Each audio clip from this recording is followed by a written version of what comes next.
Bungangera ka kasi. Aba, ginaganyan mo na ako ngayon? Noon nung naligaw ka pa lang sa akin, lumuluhod ka pa para lang sagutin kita? Lumuhod? Kailan ba ako lumuhod sa'yo? Bakit hindi ba? Lumuhod ka at nagmakaawa para lang sagutin kita. Tapos ngayon ginaganyan mo ko?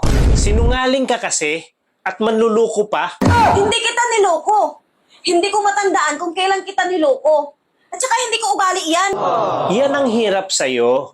Hindi mo na alam na nakakapanluko ka na ng kapwa. Sige, kung niloko kita, paano kita niloko?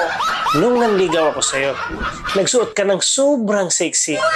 Bagay sa'yo kasi ang laki ng dibdib mo. Oh, saan ang panluloko dun? Dapat nga matuwa ka pa eh. Kagabi ko lang nalaman yung panluloko mo sa akin. Kagabi mo lang nalaman ang panluloko ko? Paano kita niloko? Kasi kagabi, pagtanggal ko ng bra mo, nawala yung buhok ko lang dibdib mo. Siyempre nagtaka ko kung saan. Pagsilip ko, 2 kulugo na lang yung nakikita ko. Manluloko ka.